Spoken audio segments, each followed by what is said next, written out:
The Detroit Pistons first round comeback versus the Orlando Magic.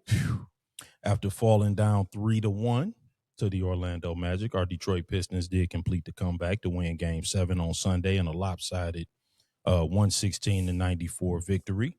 The Magic were competitive early, but the Pistons began to pull away in the second quarter with Tobias Harris scoring 17 of his 30 points in that quarter.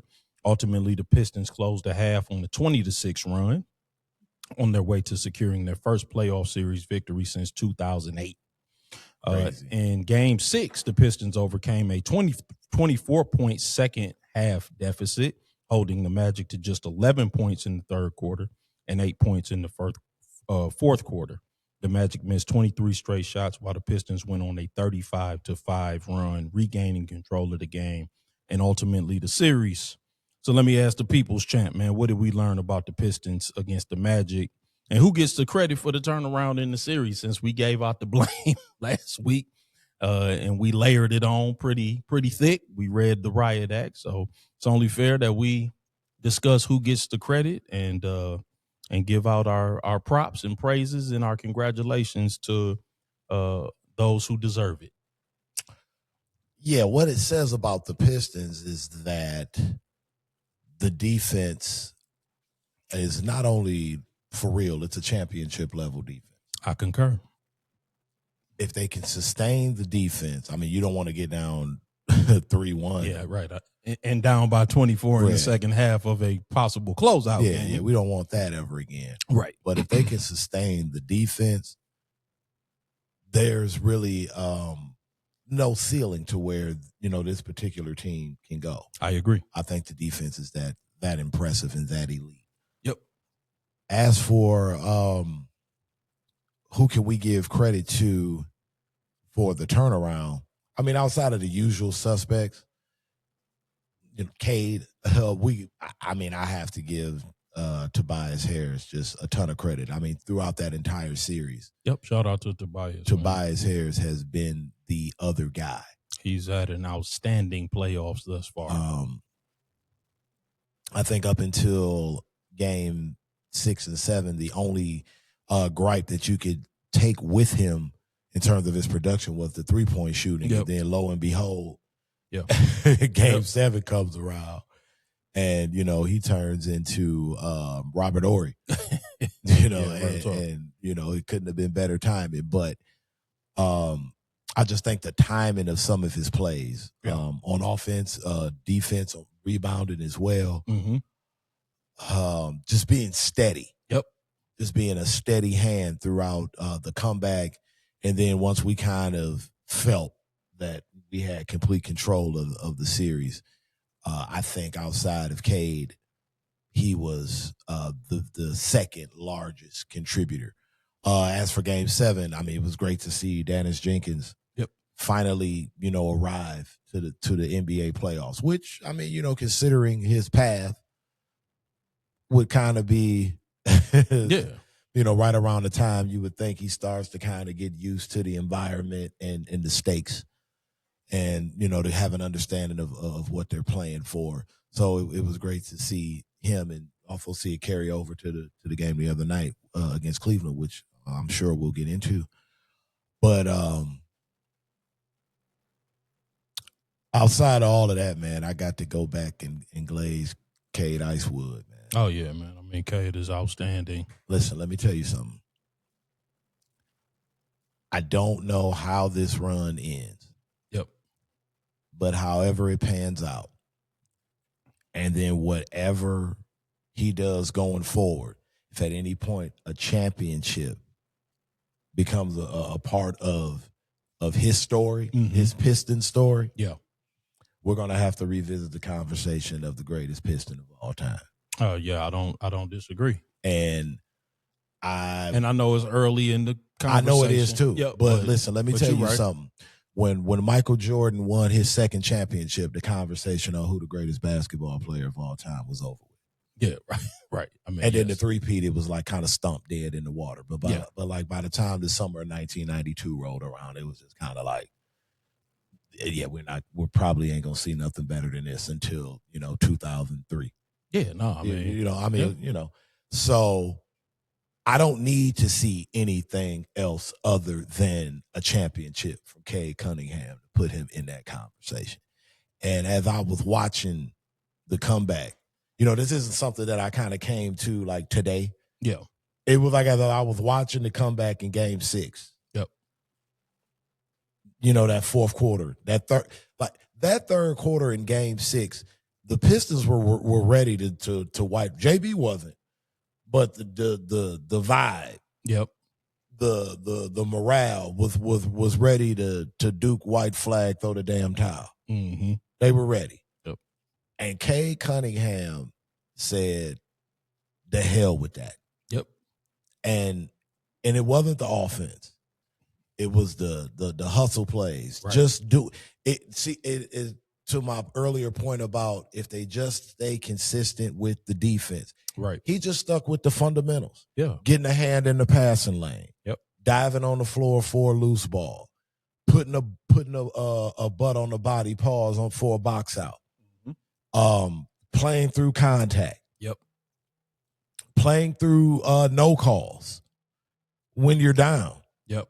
Like all of that stuff, and for it to culminate with the comeback in Game 6, right. and then the win to close out the series in Game 7. And not to mention the 45 in Game 5. I mean, that's what I'm saying. Yeah. But had it not been for that, there is no Game 6 right. or Game 7. And it's like you factor in all of that. You get what I'm saying? And I know it's easy to become a prisoner of the moment. Yeah, no it's doubt. very easy. Cade is a dude, though. I mean there's no ifs, ands, or buts. I don't think neither one of us is breaking any news by saying that. The guy is a dude. But what it is with him when you see it, it's been a long time since we've had a guy. Oh yeah. Where I agree. Where it's like, okay, no matter what the stakes is, we got a guy that can meet it. Yeah, no doubt. Now, do we've got the right mix of guys with him? Yeah. I mean, I think it's that's a conversation. Way. That's a conversation. But him, yeah. Like, there is no scenario no doubt about it. Where it's like this dude will meet it. He's a dude. He's one of them. He one of them guys. I agree. And and there's been a lot. And Paolo being another number one pick. Yep. But you see the difference. Yeah. You see the one guy losing the grip. Yep. And the other guy taking it. Yep. So that was and there were other things. Duncan Robinson shooter's going to keep shooting. I think Jalen Duren showed a lot of maturity where maybe it wasn't reflective so offensively, but the activity improved. Mm-hmm. The demeanor was better. Yeah. The engagement was there. Yep. Yeah, I got a whole spiel about him. Oh, I know you do. I know you do. I got a whole spiel about JD, but I don't want to stop you. You no, ahead. But there's something to be said about a 22-year-old in the social media era to be able to play through the bullshit. Right. Yeah. Let's just put it down the way it needs to be laid. Mm-hmm. And I think he was able to do that. And again, we'll get into the second round, but you start to see it carry over where it's like, what winning plays do I need to make tonight as opposed to what numbers do I have to get? Yep. So I think we're starting to see that from him. Yeah, no question. And that's encouraging going forward. So, yeah, man, it was they had me inventing some cuss words in the second quarter there on Friday night. Oh, man, yeah. I'll tell you that. No doubt about it. But you and the whole rest of the city, bro. We was all I was getting ready to turn away and watch a movie, man. And I said, you know what, let me watch the first few minutes of the third so that, because I'm like, I might have to write a commentary, man, on for the podcast on Wednesday. That's so everybody has one family. Y'all really the only reason I stuck around in the third quarter. I'm like, I'm about to watch this Michael Jackson movie and calm my nerves. Man. What you got, nephew? So Rob Digi in the chat, and what I believe is in reference to That's his take on Cade. He says the talent is definitely there, and now he's getting to show the drive and desire. Yep, no doubt about it. Yep. I definitely agree. Yeah, I Yep. mean, I have nothing to add on Cade. Cade is definitely a dude, and that's just that. He's good. He's great, and I think that now we getting to see him in the moments, that really matter. 24. He 24. Yeah. He's the same age as my oldest son. My oldest son just turned 25, but oh man, that is crazy. But yeah, so I did come on. I came on last week and I read the coaching staff, the Riot Act. Yep. So, I think it's only fair that they get credit for the turnaround too. Mm-hmm. They did make some good adjustments. You mentioned Dennis Jenkins, and while I thought that he was a little off kilter early, the one thing that Dennis does, and I continue to credit him for this, is Dennis Jenkins takes care of the basketball. Mm-hmm. He had one game with multiple turnovers. He's had one game with multiple turnovers so far. Even last night in game one, and we're not previewing the game one yet, but he played 29 minutes. He had one turnover. I mean, he's very judicious with the basketball. He's very responsible with the ball, and I understand that, that's not fun. It's not fun to talk about people that are just responsible with the ball. But when you give up lots of points off turnovers and like last night, the Pistons had 31 points off 20 turnovers. Like turning the ball 50. Yeah, turning the ball over makes a difference, though, is my point. 100%. So, like, even if he's not there to do anything but bring the ball up and get us into the offense, I'm like, I appreciate that Dennis Jenkins takes care of the ball. Agreed. He has multiple games in the playoffs with 0 turnovers. Yeah. He has multiple, and in every other game he had 1, except for game 7 where he had 3, but then he had a great offensive game. So you can accept 3 if you're going to go out there and make, 4 threes and, and have a great game. But he takes care of the basketball. So, I appreciate that. And JB ran him and Cade simultaneously a lot more down the stretch of the series, which I felt like was necessary to keep the turnovers down because, yes, Cade is outstanding, but I think when he's the primary ball handler, he's trying to score, he's trying to get a bucket, that's a little bit too much on his plate. Let him start off the ball. Yep. Let his only responsibility be just to get us a bucket down the stretch sometime. Yep. And I thought we did a good job with that last night. So shout out to him. Let me see. I thought the guys looked ready in game 7, not necessarily in game 6, but shout out to Jay Black. He said JB must have went in there and went Joe Jackson on them at halftime. And I agree with that. So shout out. It don't matter in this house. I like that they put Asar Thompson on Desmond Bane. I thought that was a great adjustment, man. And I won't pretend that Franz Wagner's injury did not help us. Yeah, you can't ignore it. Because Franz was part of it. That's a part of it. We didn't have beef stew last year against Karl Anthony Towns, and I thought that hurt us. And that made a huge difference, but that's just a part of the game. I am relieved, you know what I'm saying, and I appreciate that that the staff did make the adjustments. So congratulations to the Pistons, man, on getting that win. And before we shout out Paul Reed too. Yeah. Game 6, Paul Reed had played great minutes. He played great minutes, and I have some thoughts on Paul Reed too. But again, that's more for the series preview. Oh, okay. But before we transition, man, what's your take on Jamal Mosley getting fired? I didn't want to transition away from this series before we talked about him getting terminated. I told you. Yeah, you did. You kind of did call that. You like he getting fired. I mean, just for the simple fact that they kind of, I guess we're going with the Michael theme here. They kind of moonwalked into the playoffs, and then once they get into the playoffs, you blow a 3-1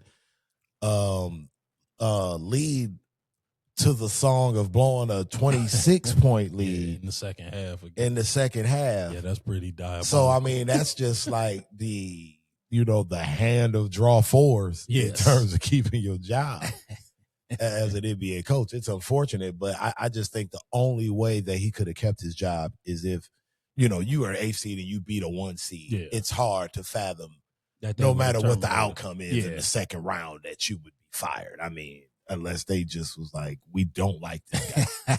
You know what I Right. mean? Like Yeah. an AC beating a 1, that's like some, some coaches like leave that on their resume as the thing that will get them in every door. Yeah. I'm kind of, I don't have a whole lot to add. The thing that struck me though in the series is that somehow he finally got Banchero to play downhill. Yeah. And you saw how devastating Banchero is when he plays downhill. He's can do with him. He's a different player. I'm like, but for some reason he couldn't unlock that in him prior to now.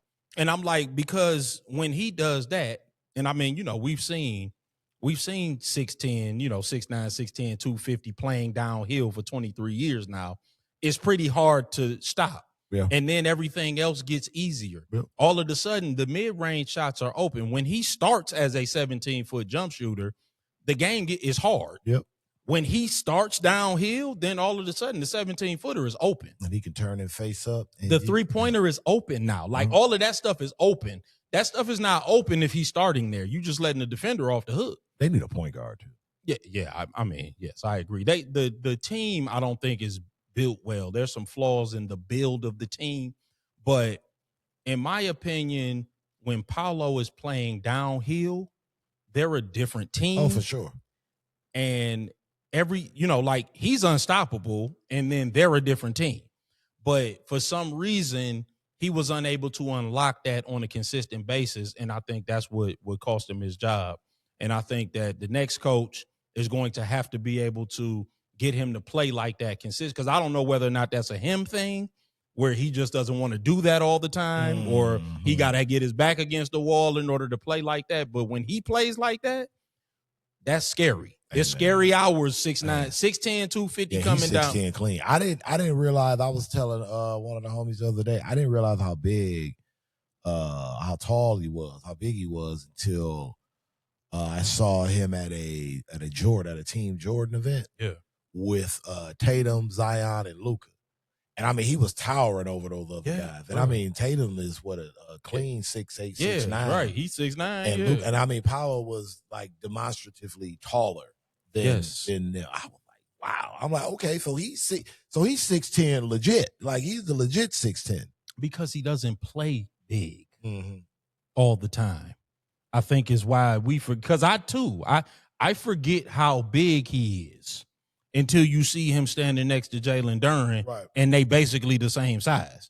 Like you forget how large he actually is until you see him going in there and nobody can block his shot. And then he's ambidextrous. He can play with both hands. He can play off 2 feet. He's explosive. He's strong. You can't really muscle him when he get down under the bat. Like he's got great touch.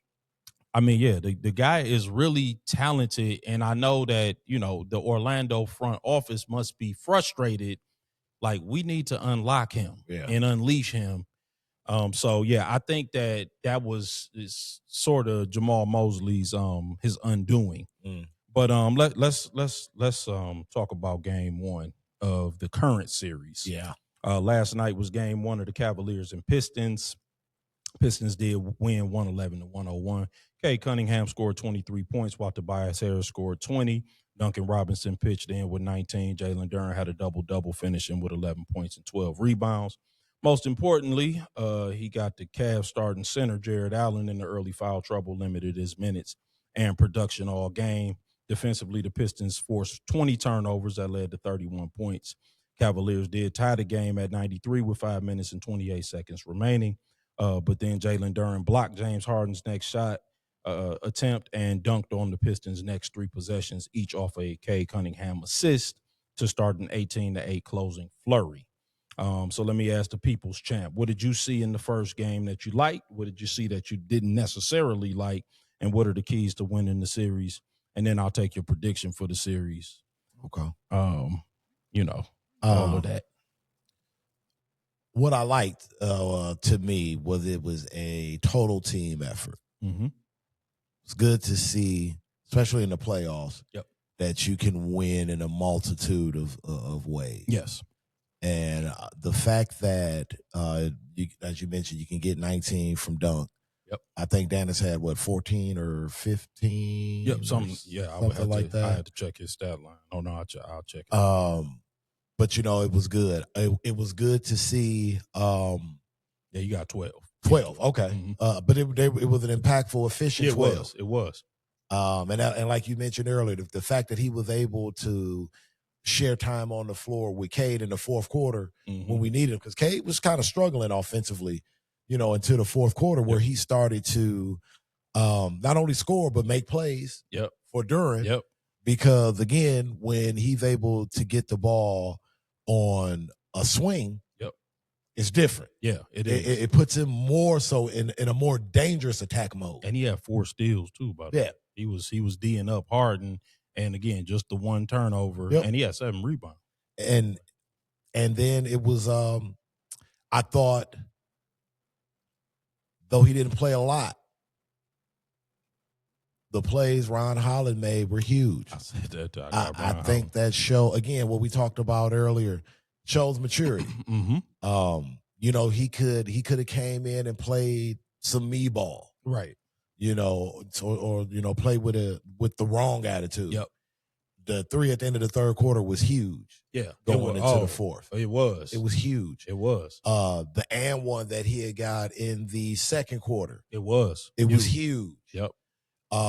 Those things kind of added up as the game went on, which kind of helped compound, which kind of drove me nuts with the game yesterday, which was, again, the free throws are just our problem. Yeah. The free throws are a problem at this point. Yeah. I mean, they were a little better yesterday, but you're right. I mean, we got to be markedly better. Yeah, because we're not that good of a team offensively where we can leave points. We can't be a 70-ish% free throw shooting team. I'm so with you. Like that's not going to get it done. And the further along we go, the higher the stakes. Yeah, for sure. The more important every point is going to be. Yeah. And teams will start to strategize around that. Like, oh, okay, we'll put these bombs at the line. Yeah, 27 to 35. Yeah, 77%. Yeah, I agree. That's not going to get it done. And the second thing that was driving me nuts, we caused a lot of turnovers. I believe you said we had 31 points off turnovers. Yep. That should have easily been in the mid-40s. Right.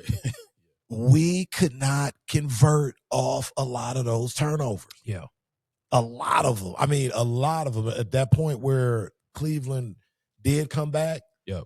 And, when we were up like maybe 12 or, 4, or even when we were up 18, we should have been up like 25. Right. Or, I don't think there should have ever been a point in that game where we were never up any less than 20 points. Right. Because we were just giving it away when we would get a turnover. It would be a botch layup, or they would miss the run out. It was just something silly. And right. Those were the two things that drove me nuts, because I think that game wasn't as close. Even as I agree. Yeah, we controlled that game from wire to wire.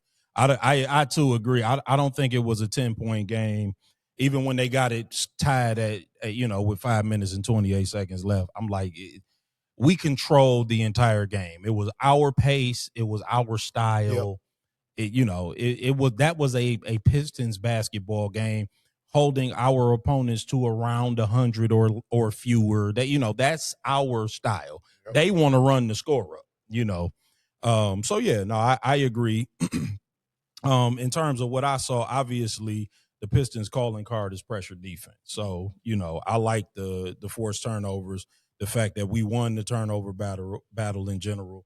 I too, like you, I cited Ron Holland. He played, really good minutes. He recorded the steal. He was +8 in the minutes that he played. Duncan Robinson 5 for 8 from 3. Obviously, that's excellent. More of that, please. Yes, yeah. We'll take as much of that as we can get. While you mentioning Ron, Rob just said he loved that Holland showed some restraint and then just fire up that 3 when they left them open in the corner. Yes. Yep. That's an excellent point. Yep, I concur with that as well. Yep, Dennis Jenkins again. It bears repeating. I know I already said it. Responsible with the basketball. 29 minutes, 1 turnover, 4 steals. He did have 7 rebounds. I thought he had a really excellent all around game. He's been a little unsung at this point, but all of the guys are really young. So ball security is a weapon in the playoffs. I cannot stress that enough. I cannot stress that enough. One of the things that I was just talking to Steve, man. Shout out to Steve. Shout out Steve. One of the things that made Chauncey so great. And I know we called him Mr. Big Shot and all that, but one of the things about Chauncey that made him so great, the dude did not turn the ball over. Oh, no. That's one of the reasons that the 2004 Pistons is still the best statistical defense in the history of the NBA. Oh, you wasn't going to run point for Larry Brown turning the ball over. And that's one of the keys, though, is that you had to do everything against our set defense. You either had to take it out the net or off the rim. Mm-hmm. You was not getting a run out. You wasn't getting no cheap layup. But that played into our strength. Yeah, exactly. Right. So we being judicious with the basketball was a part of what that was a part of the strategy. Like, no, you going to have to, you want a layup, go in there and tell Ben. Talk to Ben about it. Or, or talk to Sheed about it, or talk to both of them about it. Right. And that was a part of what made that team so excellent defensively. So, yeah, man, ball security is definitely a weapon. I thought Duran played excellent, man. I think he did too. And being disruptive on both ends, I would like to see him be a little bit more patient at the basket, man. 2 words, big fella, if I can coach my charge for a minute, man. Pump fake. Pump fake, bro. It's just play off 2 feet in the paint and pump fake, man, because they so eager to block your shot, man. And I know you got them in foul trouble. You got Jared Allen in foul trouble, so you did your job. But and then I don't want to nitpick. I guess this is a little nitpicky. I don't understand the fascination with Karis LeVert, man. What is the fascination? I mean, 9 minutes, 0 for 1, 2 rebounds, and a foul. Why not give Paul Reed those minutes? I guess because it's game 1, maybe.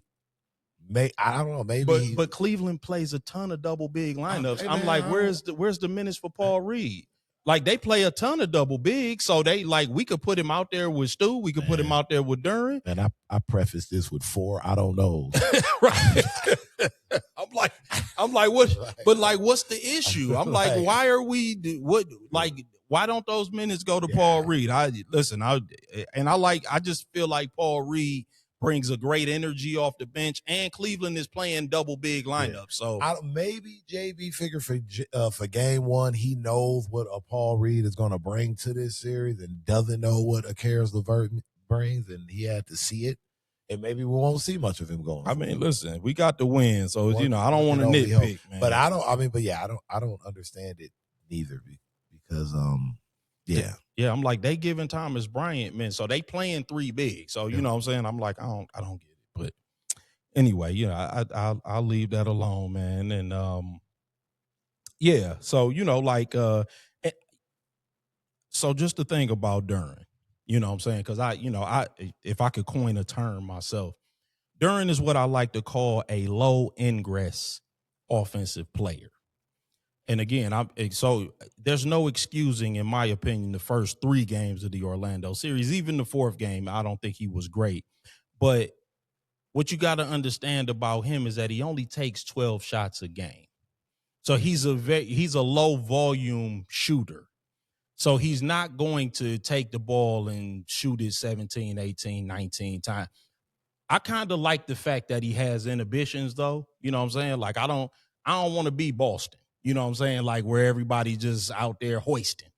I like the fact that he is looking for his spots. If they not there, because like right now, Tobias is rolling. Right. I don't really want him taking shots from Tobias Harris. Right. Like, if Tobias got it going, just get a ball up to Tobias unless you in your spot. You know what I'm saying? Like, if you in your spot and you could get the shots that we know are high percentage looks for you, then take those. Yeah, like I like seeing them, to your point, I like seeing them hit that, that elbow jumper. Yep, I did last too. night. Yeah, I that little like- 15 more of footer. that. I like that No, I because mean, I like think that's the next step. right, because I think of that'll his soften development. up a lot of that interior congestion that he's That's seeing. the next phase of his That development. and That passing little out of double step out. teams. Yeah, Oh. yeah. And I'm like, so I do think that he is again another guy that's very responsible about the way he plays his position. And and shout out to the coaching because guys understand their roles. Mm-hmm. They play their roles extremely well. We don't have guys trying to do more than what is proscribed for their role. Yep. And I think that is what makes us a really good team. And, and I'm not telling you that, we necessarily going to bring home the Larry O'Brien this year, but I think that that's what makes us a good team. That's going to make us a harder team to beat than if we just got guys just going out there doing whatever. We're still ahead of schedule. Yeah, I agree. I agree. And then in terms of what I think how the series will end up. Oh yeah, go ahead. Yeah, give me your I prediction. I got the Pistons in 6. I think Cleveland will get 2 games. I mean, as much as we rag on the Winter Soldier and Donovan Mitchell, I won't just shortchange them and say they're not capable of going off for maybe one game at home, especially. I agree. Yep, I got the Cavs. I have the Pistons in 6 as well over the Cavs. Because I think the same thing. I think that Donovan Mitchell will have an early offensive explosion. Typically around game 5. Game 5 down. I told you, game 5 down. He starts to conk out. I mean, there is a reason that James Harden has not been in the finals since the first Obama administration, and Donovan Mitchell has never been to a conference finals, though. There is a reason for that. I mean, they are not necessarily known for this time of year for playing basketball, in the NBA playoffs. They might play at their local gym, but not in the NBA playoffs. It's a plate of wings and a bottle of champagne with James Harden's name on it somewhere, man. And look, I got the first round, James, man. Meet me at the Pantheon when it's all over with, bro. Oh, man. We'll try to eliminate you in game 5 so you still here. But you're only 2.5 hour drive south. So can a brother get a table there? Right.